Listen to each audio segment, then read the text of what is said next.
Gracias, Miguel.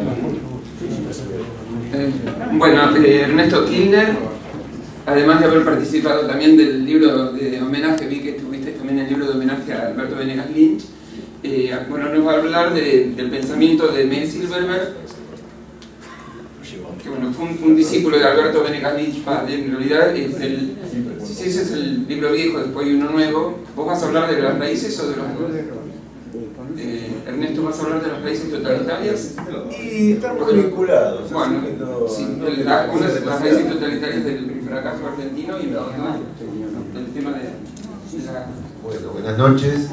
Agradezco la posibilidad de rendir homenaje a un querido amigo que falleció no hace mucho tiempo, que quizás no sea todo lo conocido que debiera, que en su momento supo brillar en las páginas del diario La Prensa, con formidables artículos, y a quien yo conocí en realidad intelectualmente a través de la revista El Burgués, que leíamos casi al salir de la adolescencia, que casi nunca se replicó con posterioridad, y que nos aleccionó mucho de lo que estábamos emergiendo en la vida pública y política en nuestros primeros escarceos con ese mundo tan especial. Mario Silverberg era un pensador clásico de la economía liberal, muy apegado a los principios característicos de esa economía. Creo que en alguna medida todos tenemos que seguir siendo y lo seguimos siendo. Lo que va variando en cada época es la manera en que esos principios se expresan o la manera en que deben aplicarse. Fue fascinante escuchar las exposiciones de hoy, todo el abanico de posibilidades que brinda la historia a la hora de tomar los senderos que nos lleven por una vía o por otra. Personalmente yo siempre he militado en el Partido Demócrata de la capital, donde también se había afiliado Silverberg, que nunca se desafilió, por más que después activó.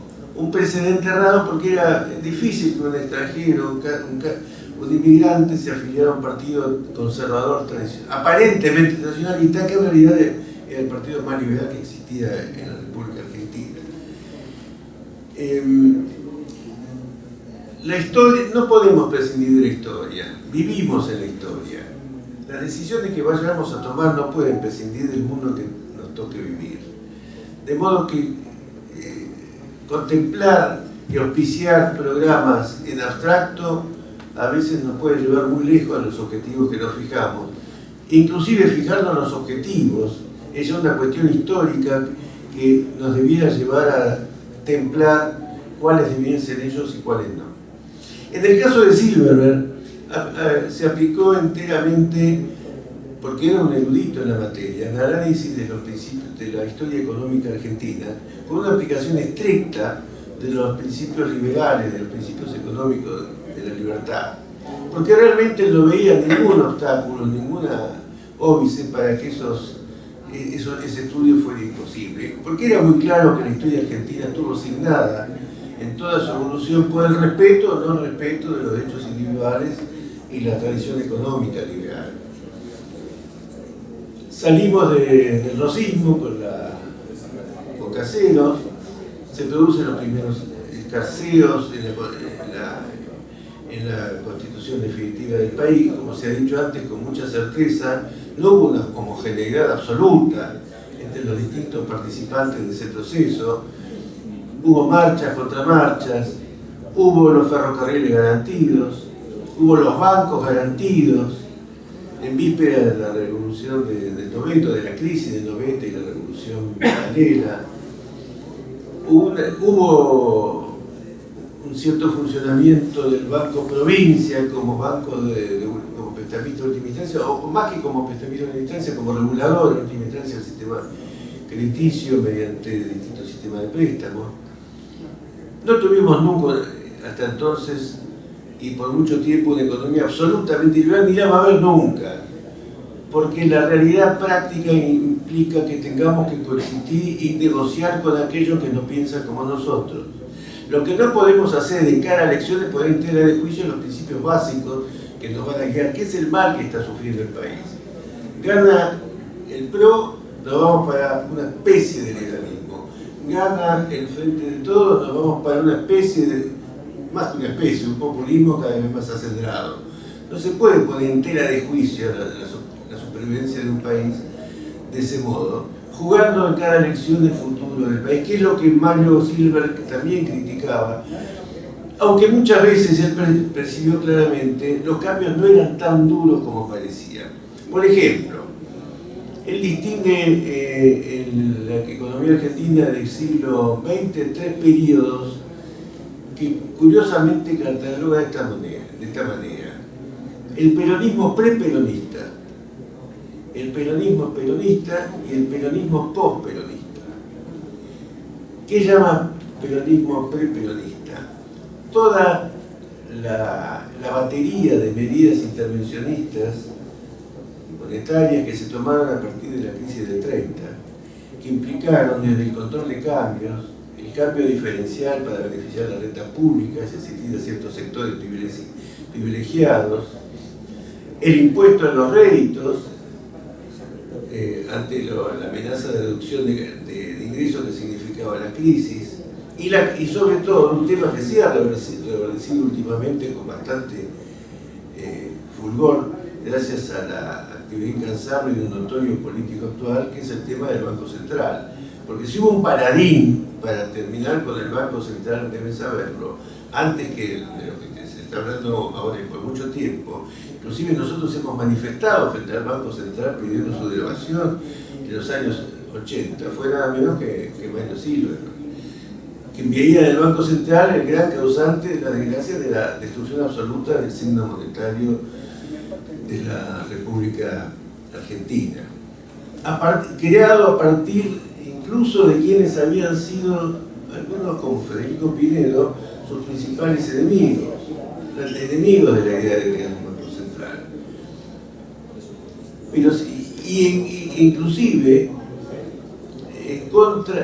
mientras aquellos que combatían el sistema capitalista, como los socialistas, Dickmann y otros de esa época, defendían el patronoro o un sistema bancario más libre que evitara la inflación para no perjudicar el bolsillo de los más desposeídos, porque tenía muy claro algunos de los primeros socialistas que la inflación iba a devorarle los ingresos a los más pobres y no que iba a ser un beneficio a los más pobres, todo lo contrario. Entonces, esta etapa del peronismo preperonista lo cataloga justamente Mario sí, porque cree él que se han cimentado en esa época todas las instituciones, o las instituciones básicas, que a partir del 43 en adelante el peronismo consolidó o fue consolidando en pasos progresivos como mecanismos de gobierno ya más blanqueados, más transparentes y más evidentes. Cuando llega el peronismo, por supuesto, sobreviene la ola de las nacionalizaciones, de los servicios públicos, de los ferrocarriles, y el consumo del capital, el despilfarro de las reservas, a favor de contar con un Banco Central que ya no defendía el valor de la moneda, sino que había aprovechado las riquezas que se juntaron, que pudieron acumular durante la Segunda Guerra Mundial, para hacer política, y aprovecho para decir de una manera muy similar a lo que hizo el kirchnerismo tiempo después con las rentas al país del alza de los commodities a partir del año 2001, 2012 en adelante, más bien 2012 en adelante, y que está replicando de alguna manera ahora más que nada en estos momentos para dejar de hundirse definitivamente y no para hacer progresar al país. Porque si algo ha salvado de alguna manera, aparte de una cierta reconducción muy leve de las finanzas y de la economía por el actual ministro de Economía y sobre todo su viceministro, si algo ha salvado ha sido la guerra de Ucrania y el alza de los commodities en general, que ha permitido que tengamos récord de exportaciones pese a que las cantidades exportadas quizás no sean las óptimas que hubiéramos podido desear. El peronismo sabemos en qué termina, pero a partir del peronismo sobreviene el peronismo, el post-peronismo sin Perón. Es decir, una revolución libertadora que viene y no cambia nada, básicamente. ¿Qué no cambia? Las empresas del Estado siguen siendo del Estado. Un rubro fundamental que consideraba Mario Silver, como yo, hemos compartido, siendo ya un economista reconocido y yo un personaje muy joven, una mesa redonda en el Partido Demócrata sobre la privatización del subsuelo, el tema del petróleo, el tema de que el petróleo siguiera, este es un viejo debate que arranca inclusive con los gobernantes, con lo que podríamos llamar el pre-peronismo, la política del petróleo de Figueroa Alcorta, que apenas se descubre el petróleo en 1907 con Rivadavia, al día siguiente saca un decreto prohibiendo la explotación del petróleo por 5 años en todo el país, en todo ese territorio, mejor dicho. Lo que se renueva a los 5 años. De modo que estábamos encontrando un recurso formidable para reorientar y diversificar la producción en Argentina y no lo pudimos aprovechar hasta pasado un tiempo. Hasta que más adelante se dictó una ley de los 1961, se traen algunas inversiones. Pero sin embargo lo que nosotros proponíamos y enfatizaba particularmente Mario era la privatización del subsuelo. En una época que consiguió, porque lamentablemente Galtieri se tuvo que ir a las Malvinas para tratar de ganar consenso, para poner en práctica el plan que Roberto Aleman había sacado revolucionariamente al respecto y que por supuesto no pudo implementar por las circunstancias que todos conocemos. Esa guerra era una locura, por supuesto, pero el propósito de privatizarse el subsuelo y el haberlo logrado hubiera sido una de las revoluciones más importantes de la historia económica argentina. Miren nosotros la crisis que estamos teniendo en materia de energía, teniendo gas, teniendo petróleo y teniendo que importar y no pudiendo crecer porque no podemos alimentar nuestras actividades, inclusive o habiendo tenido que racionalizar nuestro consumo de energía y las divisas que nos impiden crecer en el futuro. Este fue un punto muy importante que enfatizó Mario, así como el tema de la imposición, que trata precisamente el primer libro que escribió en 2006 fue La raíz totalitaria de la decadencia argentina, donde más o menos se expresa una línea de decadencia que fue la que muy sintéticamente acabo de decir. El segundo fue el libro sobre la imposición como una servidumbre, la imposición tributaria como una especie de restauración de las viejas políticas monárquicas y feudales o primitivas. Muy curiosamente, porque pocos lo han leído, Mario tomó un extraordinario libro de Hans Kelsen, el gran filósofo del derecho, generalmente repudiado en nuestras filas, como una gran injusticia, quiero decir, por supuesto positivismo jurídico, que no pasa a ser una filosofía de análisis normativo del derecho. Entonces, él se sostenía que el paso de la sociedad primitiva a la sociedad moderna será por la modificación del sistema de imputaciones de las consecuencias de los actos. Para el primitivo, las cosas que ocurren por un castigo, porque alguien ha determinado que deban ocurrir. En la sociedad moderna de mercado, donde los precios orientan la producción y donde la libre contratación genera el crecimiento de la actividad y la depresión de la actividad, son los contratos, es la actividad libre, la actividad individual, es la contraprestación, lo que los juristas llamamos a veces, bueno, muchos llamarse juristas, llaman los juristas la causa de la obligación, que a cada obligación corresponde una contraprestación, que no hay obligaciones sin contraprestaciones ni contraprestaciones sin obligaciones previas. Es decir, doy si me da. Sostenía Mario que la tributación moderna, sobre todo como se estaba dando en la República Argentina, pero también en buena parte del mundo, ya no partía del principio de retribución, de que yo pago por un servicio de seguridad que me brinda el Estado, que a cambio de ese pago me da precisamente ese servicio de seguridad. Hoy se pagan cosas que no se sabe que son las que se pagan. Sabemos muy difusamente que estamos pagando a gente que no trabaja, a gente que cobra jubilaciones sin haber contado, a empresarios que reciben subsidios, a una clase política corrupta que recibe beneficios sin haber participado del proceso productivo, o en mayor medida de que lo que respondía como una correcta retribución por su actividad. Pero estamos pagando para ir sin fondo. agravada la situación por un sistema de coparticipación donde se produce aquello que los que hemos estudiado análisis económico del derecho concebimos como la disociación entre el aporte y el beneficio. Todos aportan a la caja, pero se benefician de la distribución de los ingresos los que tienen mayor capacidad de presión para obtener después una porción mayor de la repartija.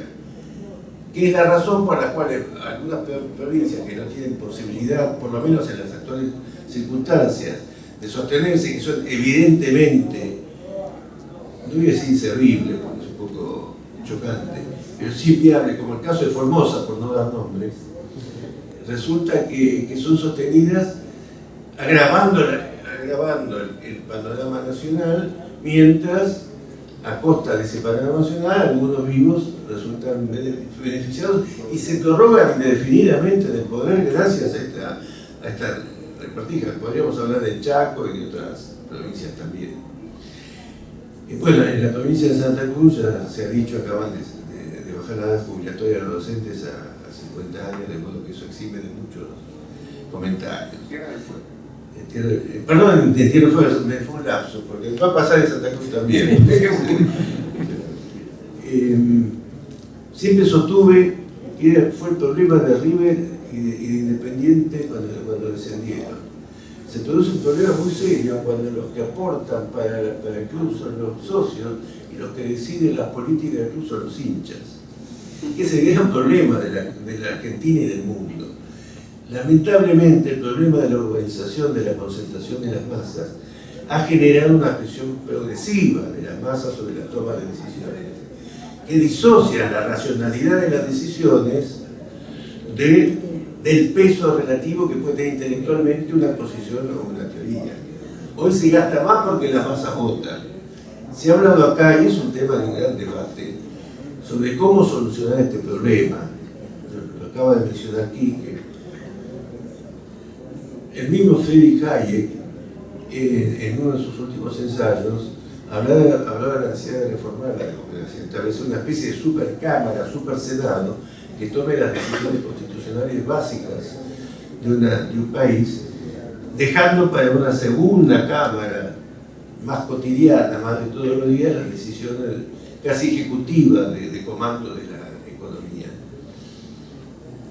Esa cámara tendría miembros que durarían 15 años en funciones, no podrían ser de nuevo mientras tanto, no estarían pensando en la próxima elección para ver si vamos a adoptar estas políticas o no otras, si vamos a votar la ley de alquileres o no vamos a votar la ley de alquileres, si vamos a aumentar o no un impuesto. Volviendo al tema de los impuestos, y creo que voy a cerrar con esto porque si no me extendería demasiado. En su último libro hablaba justamente Mario de la confiscación que implica la política tributaria actual. Él no es un anarcocapitalista que esté en contra del Estado, lo aclara perfectamente. Lo que pide es que los impuestos sean contraprestación de algo que brinde el Estado. Que si yo pago un impuesto, sepa que estoy pagando seguridad. Y que el parámetro para medir lo que tengo que pagar sea mi patrimonio, porque en función de la entidad de mi patrimonio es la que mide la envergadura del trabajo o el servicio que me presta el Estado para defenderlo. Si yo tengo 10 millones, me va a tener que defender por 10 millones. Si yo tengo 100 pesos, me va a tener que defender por 100 pesos. Cada uno paga de acuerdo a lo que tiene que proteger. Y no paga porque otros están gastando por él. La realidad política es más compleja. No podemos en un plumazo borrar la asistencia social que se está dando en estos momentos, pero sí podemos establecer lineamientos de más largo plazo que nos encaminen a una reducción progresiva de ello. Criticaba Mario igualmente el carácter progresivo de los impuestos, es decir, que la alícuota fuera variando a medida que aumentaba la capacidad contributiva, porque eso disuade el ahorro, genera alteración en el mecanismo de los precios, de los indicadores que tienen los inversores para invertir o no, y además conspira contra los más pobres, porque el más pobre le va a costar más llegar, porque cuando empieza a capitalizarse le aplican un impuesto mayor. Yo tengo un cliente muy importante, una inmobiliaria muy importante, Vineri, me decía, la gente ve mi cartel y ya me hacen un juicio. En cambio, cuando uno esté chiquito y nadie lo conoce, nadie le va a hacer juicio para cobrar una indemnización o cobrar un impuesto. Pero si empieza a crecer y a poner carteles, sí va a ocurrir eso, porque todos van a empezar que tienen. Por eso acá la gente trata de ocultar su patrimonio y a nadie le va bien, aunque mucho le vaya mejor de lo que parecía. Porque el que dice que va bien está expuesto a que le vengan y lo confisquen, por supuesto. Otra cosa que alteraba Mario era la división en clases de las categorías de contribuyentes. Los capitalistas, los propietarios de tierra, los trabajadores, los comerciantes, como si fueran distintas clases que tuvieran distintos regímenes, mientras a la vez que se los castigaba distinto por responder a distintas clases, por otro lado se los subsidiaba con contratos corruptos, con subsidios, con crédito barato, con inflación en última instancia. Bueno, creo que di un pantallazo muy general. Yo recomiendo que si tienen la oportunidad le presten atención a estos libros que son muy ilustrativos y que dado que tienen que ver con una historia que ya pasó, no sé si es fácil que vuelva a estar en la lista de los prioritarios a la hora de salir a la prensa. Muchísimas gracias.